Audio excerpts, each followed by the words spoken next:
Hey everyone, today we are going to talk about epistemology. We talked a little bit about it in the last discussion when we talked about the types of questions that you can ask with regard to going about research. So we have the metaphysics questions, so what exists in the world. Epistemological questions are how do we know what we know, and then the morality questions, which are in regard to now that I know how the world works, how can I best go about behaving in the world in order to get the best results, or whatever, the results that I'd like to see as far as for my own life. So this is going to be rather quick. Usually in this part of the class, I show a little video clip from the television series called The Cosmos, which let's go ahead and get into that right now. So in this video clip, I encourage you to watch the clip. It's from a series called Cosmos, A Space-Time Odyssey. I do believe it's available on Disney Plus at the moment. It used to be available on Netflix. It was on the Fox channel, so if you have some sort of Fox subscription based service, you might be able to find it there. The library at Penn State does have a hard copy of the DVD of the series, but the original one, the Space-Time Odyssey, was 13 episodes long. They've done a couple follow-up series since, but make sure you get the Space-Time Odyssey. In the final show in the Space-Time Odyssey series, the episode is entitled "Unafraid of the Dark," and what they do in the last about 15 minutes of this series, The Cosmos, is they say, look, over the past 12 and a half episodes, we have documented important scientists and important discoveries, and we've told you a little bit about the history of science and how did it happen and who faced persecution and what things were proven and disproven and all the rest, right? The last 20 minutes of this entire series says, how did these scientists get into the business of trying to figure these things out? What sort of steps did they take in order to understand the cosmos around them? So it starts off with this little discussion where they have Carl Sagan's discussion on the pale blue dot sort of playing in the background. So if you want to start there, I'll link a couple YouTube clips to Carl Sagan's pale blue dot speech down below. It's definitely worth a listen. Carl Sagan was a well-known astronomer or astrophysicist 30 years ago. Still well-known today, but he's around 30, 40 years ago. And this whole pale blue dot speech is about him trying to put our world in perspective.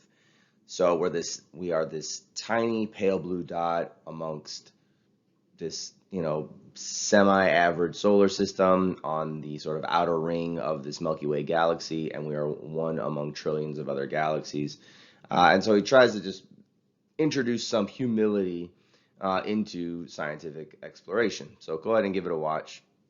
He's going to say it a lot. He's going to just tell you what he's saying a lot better than I can paraphrase it for you.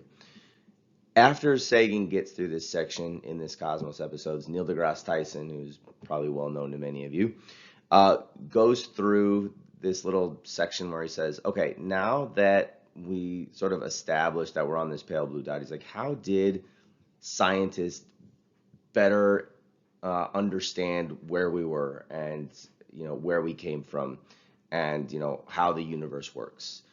What sort of steps did they follow in order to get there? And he sort of lays it out. All right. And the first step he gets to, which is very Socratic of us, which we've talked about Plato's Apology here in class. So the first thing you have to do is question authority. So there are people in positions of power who try to use their power in order to get what they want, whether it's in a scientific community or whether it's in a political sense. And what Neil deGrasse Tyson encourages us to do, he says, look, just question authority. Just because somebody who has power says that this is true doesn't make it true. You should question those assumptions of those who came before you. Now, one thing that I like to encourage students to do is, just because you question authority doesn't mean that you're correct, right? Have some humility in questioning authority, right? Don't ask questions that are arrogant, right? You're 18 to 22 years old. You don't know that much, right? People in their 30s, 40s, and 50s, they don't know that much, right? You can't accumulate a lot of knowledge over the course of one lifetime as it is. That's why we sort of pass on discoveries generation to generation. So be humble in asking questions, but still ask questions for clarification. If you are unconvinced of a certain academic proposition, you are welcome to ask questions in a respectful tone, okay? So that's the first step. The second step is thinking for yourself, all right? So are there other ways in which you can go about trying to solve this problem or explain the phenomenon around you? Question your own assumptions, all right? Just like, Socrates says, he is wise because he knows that he does not know everything. Then when you set up some sort of experiment, make sure that you do it dispassionately, which we'll talk about later on, right? But you want to follow the evidence and you want to reserve judgment until the evidence falls into place.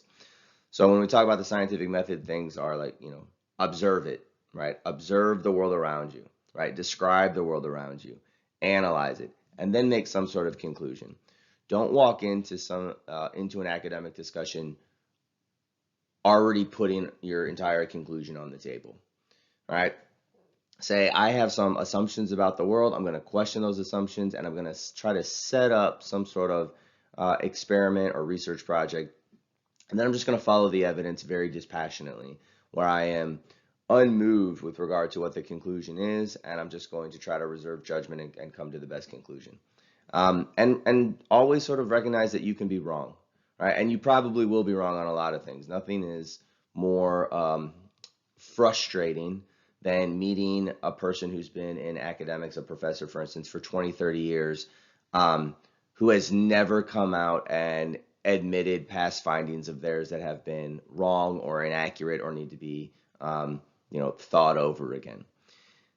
Everybody's been wrong. I just listened to this really great podcast that incorporated part of the biography of Albert Einstein not too long ago. And one of the things that they, discussed was that, in the last decade or so of his life, Einstein was wrong about 3 major predictions he made. And this is something that we should all of us in academia should just sort of always recognize, the greatest among the researchers out there, the professors, the scientists, the social scientists, the greatest of them have been wrong about things. And the reason that they're wrong about things isn't because they're not intelligent. Obviously, Einstein's brilliant, right? It's because when you get to the sort of precipice or the frontier of new discoveries, right? When you're the one who's pushing the boundaries of academic research, you get to a point where you're like, I'm going to go somewhere where no one else has gone before, and I'm going to make a prediction, and it's probably, that prediction is probably going to be wrong, right? But I have to make this prediction in order to carry out the experiment or to carry out the research in order to figure out where I was wrong in my assumptions, right? If I already knew what the answer was, there wouldn't be a reason to do the research. So as you continue to push the boundaries of trying to understand the world around you, you're probably going to be wrong about a lot of things. So if you run into an academic or a professor and they unironically talk about how they've never been wrong and they've had the same ideas about how the world works for the past 20, 30, 40 years, and that's their expertise, and that's the only thing they've ever written about. And it's, the same now as it was during their PhD dissertation. I would be skeptical, all right? So you could be wrong. You're probably going to be wrong about things. It's okay. Have the humility to say, hey, I took a risk. I put this idea out there. After kind of mulling it over for a couple years and doing some research on it, I found out that, my ideas need to be revised. All right. So you can try to find this Cosmo clip somewhere, again, like Disney Plus. I know for sure has it right now. Netflix used to have it. But I will put the Carl Sagan Pale Blue Dot speech down in the notes below. All right. So sort of epistemologically, how do we know what we know? There's 3 sort of movements I want to talk about. These are not sort of hard history movements, but they help us understand where different civilizations were coming from with regard to trying to figure out the world around us, right? So epistemology, it's the history of knowledge. How do we know what we know, right? And we can know things, we can learn things through other people told us. We can learn it through reason, right, using the scientific method, or we can learn it through our own experience, all right? So really the big question was when it comes to the search for truth, right? And I make it a point to sort of capitalize T here because it's going to be a little bit different on the next slide. When we search for truth, which we're trying to understand the world around us, that's what people have been doing since people existed. We're trying to figure out how the world works. We're trying to answer those metaphysics questions. And so when it comes to like how do we know what we know, we're in this place where we have to figure things out, and if we don't have access to books, for instance, we might go towards what I'm going to call for now the Age of Revelation. All right, so pre-1500s, all right, sort of in like the Dark Ages, like medieval time kind of stuff, right? God is seen as the ultimate authority of truth. So up here you could say, the search for truth, we can sort of synonymously use that with this idea of God, just for a moment, all right? So people would go around and they would just pray to whoever their God was, right? Because they want to know more about the world. How do you figure out how the world works? If God's the ultimate authority or your civilization looks to God, you're trying to put all of your faith into those individuals within your community who are closest to God. So priests, rabbis, imams, witch doctors, shamans, Brahmins, whoever it might be, right? So when your civilization starts to look towards holy people as the authority, it's because your civilization is trying to figure out what is true about the world. How should your civilization behave with regard to morality, sexuality, when it comes to, if you're in the midst of a plague or a famine, like you need help, how do we solve those problems when we don't have access to all the scientific things we have today? It's your civilization looks to God, right? But again, you're searching for what's true about the world. You're trying to answer those metaphysics questions, all right? So you do have this sort of moment in history, and that moment didn't stop in 1500, right? Because there's still ways in which people today try to figure out the answers to the questions they have for life, and they pray, they go to church, right? These are things that still happen in the 21st century. All right. So all of these sort of ages that I discussed, they do overlap some. There was reason and logic, back in like Aristotelian writings. So these things do overlap some, but as far as like what were the major drivers of a civilization searching for truth, that's kind of how we're blocking off these historical timelines. All right. So during this age of revelation, people are looking for the answers, what is true about the world, through God, right? I need to connect with God so that, hopefully God gives me direction for how to sort of operate, okay? We move into an age of reason, to what's sometimes known as the Enlightenment. Right, in the late 1400s, right, this is the beginning of the Renaissance. So we're kind of coming out of the Dark Ages here. And part of that is driven by the printing press. So circa 1440, the printing press is brought into existence. We are printing more books. Also, this is the end of one of the last plagues. And so a lot of people died. They left a lot of books, became more abundant because they were more readily available. The supply and demand question. So there's fewer people.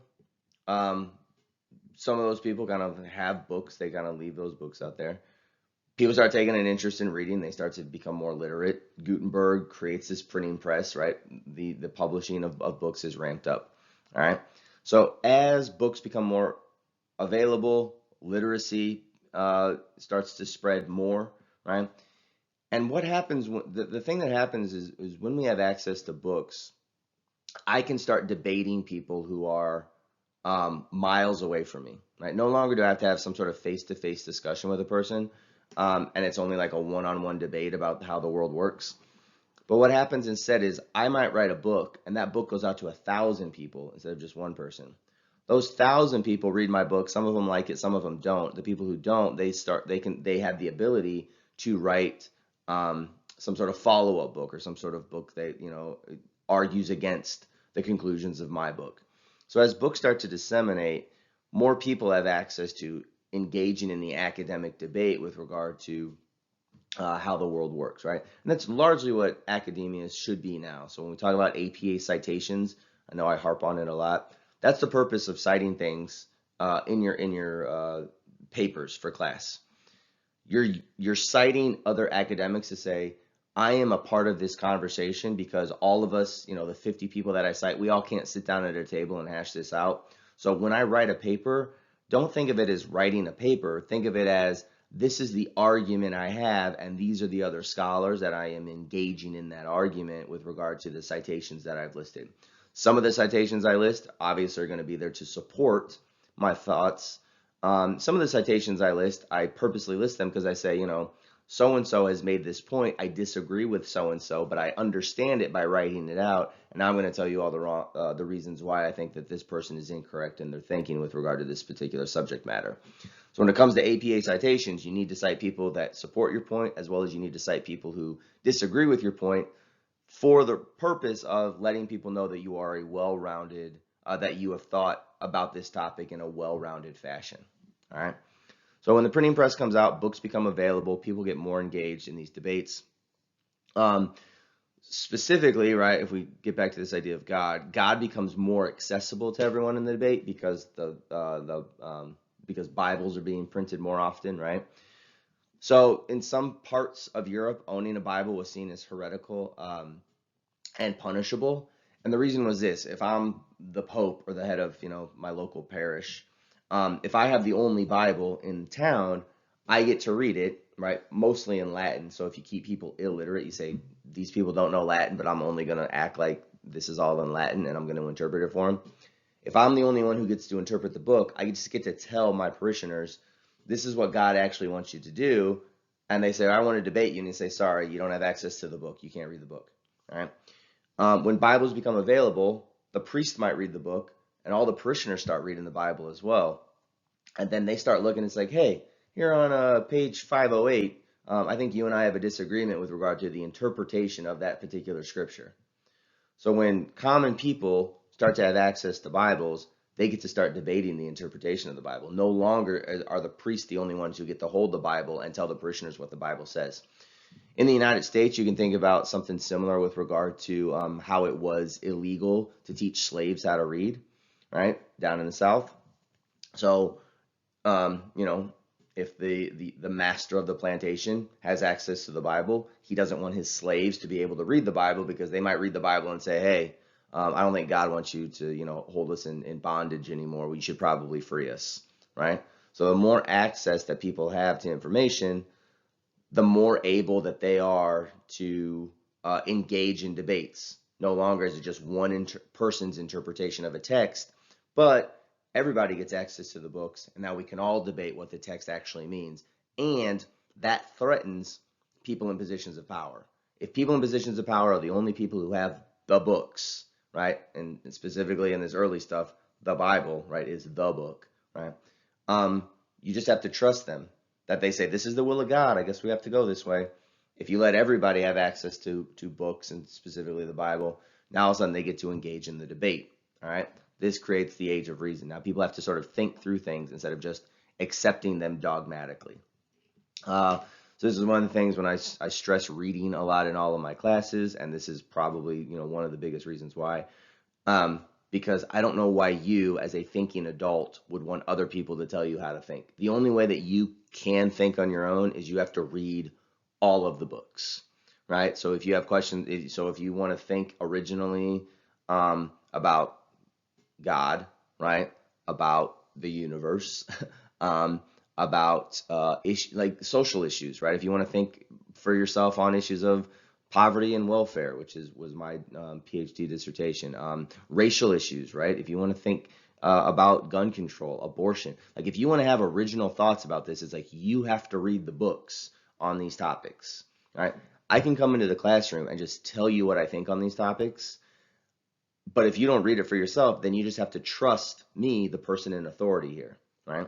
You can go to church and just listen to a priest or a pastor, but if you don't read the Bible yourself, you just kind of have to trust that person. And that doesn't always go over well. So that's why I encourage people to read books, read lots of books, because it's the only way that you can actually think for yourself, instead of just trusting someone to say like, oh yeah, that's what the Bible says, and now I'm going to keep it away from you. It's like, that's what the Bible says, and I'm like, Give me that. Let me read it over for myself. I have some questions here. And the same thing is true with, different social issues, political policies, etc.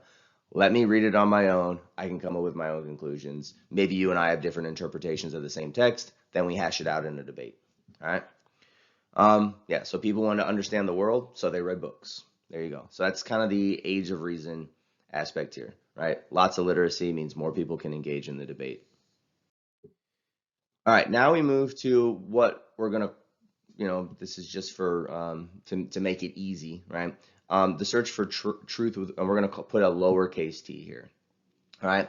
So T, capital T, we're going to, that's a world in which the majority of people believe that there was some sort of ultimate objective truth out there. And collectively, as an academic community, we're all trying to figure out what is absolutely objectively true about the world, how the world works. Right? When we transition in the early 1900s, we start to transition to this sort of what is known in multiple ways, but it's all very similar, right? There are differences, but they're very similar. All right, so this is good for like a 101 discussion. Ideas of post-positivism, post-structuralism, and postmodernism. These all start to rely on what's known as the age of experience. All right. So when we get to this idea of like, nothing, nothing is good or bad, but thinking makes it so, which is, very Shakespearean sort of in its construction. All right. You get to this idea of like, well, maybe there is no ultimate objective truth out there. Maybe truth is just sort of how we each individually experience the world. Now, there's lots of problems with this. The big problem is if we just go around and we get down here to this last part, like we just go around and say, well, this is my experience and this is your experience, and we're just going to agree to disagree, then there's no reason to engage in any debates with someone, right? Because I might have one experience, you might have a different experience, and there's no way for us to have a debate if it's like you can be correct and I can be correct. Everyone can be right based on their positionality and their experiences in the world. Now, that's different than what's called an interpretist approach, right? So someone who is more interpretive or, someone who is more interpretive in their approach will say things like, there's an objective truth, but I recognize that all of our search for truth is clouded by our own biases and judgment. So a structuralist, for instance, not a post-structuralist, but just a person who's a structuralist, I consider myself more of a structuralist, right? I understand that I have biases that cloud my judgment, and so I'm going to see the world differently than you, but I still think that there's an ultimate objective truth out there that we all should get to, right? A post-structuralist or a postmodernist says we all see the world differently, and there is no objective reality out there, right? Reality is whatever we make it, or reality is, all right, this is more sort of Michel Foucault here. Reality is whoever can tell the best story to get people to agree that that's how the power system should be set up, right? So we just have this argument with regard to whose power system wins out, but there is no sort of objective way to actually run the world. So we get back to this metaphysics, epistemological, and morality question. The morality question is, how should we act with regard to how the world actually works? A postmodernist or a post-structuralist will say, well, the morality question is sort of a moot point because we get to create whatever world we want to. We can make the world act however we want to based on the stories that we tell. Whoever has the best narrative gets to win the argument with regard to how the world works, right? I think, right, academic opinion of mine, that there is a objective structure that runs the world, right? There are certain laws and behaviors that we should follow in order to get the best results possible. Just because I want to create a new story about how the world works doesn't mean I get to change the world into some sort of, Dr. Phillips utopia. All right. So this is some of the problems with post-structuralism, postmodernism, is everybody kind of gets their own version of what is true. So it's lowercase t. You don't have to have a shared reality, right? It's all based on experience. So if my experience is different than yours, we can both be correct. And if we can both be correct, then all of a sudden we know we don't have any sort of shared epistemological history. All right. So let me go ahead and give you an example now. One of the ways in which you can kind of test this is if you and I have a debate on whether or not God exists, which is a metaphysics question, right? If we're both going at this in a more sort of age of reason sense, right? T with a capital truth. Let's say that I say there is no God, and you say that there is a God.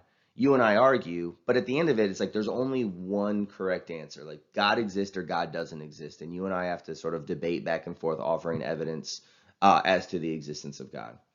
A more postmodern approach to this would be, does God exist? Maybe I say God doesn't exist because my experience shows me that God has never intervened in my life or anybody's life who I could ever see before, and there's no evidence for it.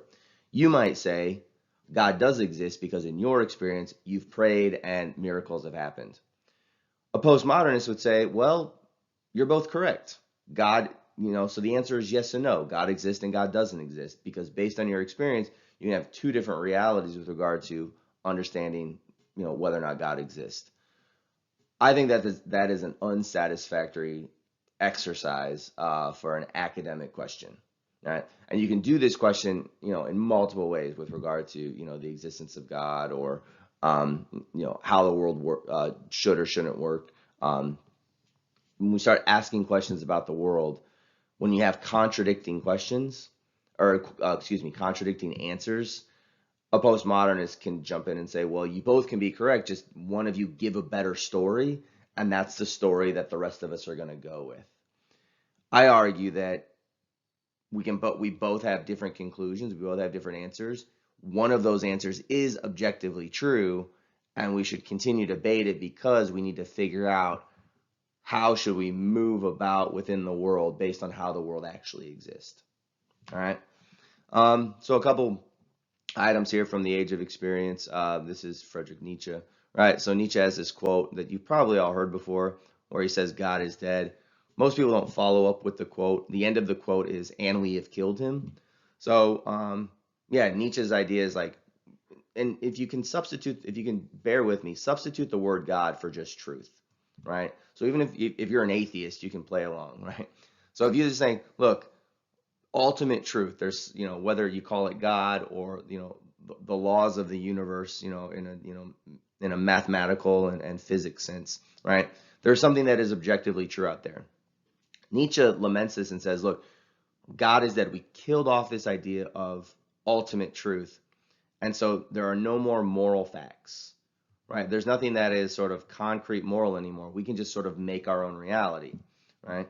Foucault comes in the 1960s, 1970s. He talks a lot about this idea of power and how the power are derived from words. So if you change the vocabulary, you can change power structures, right?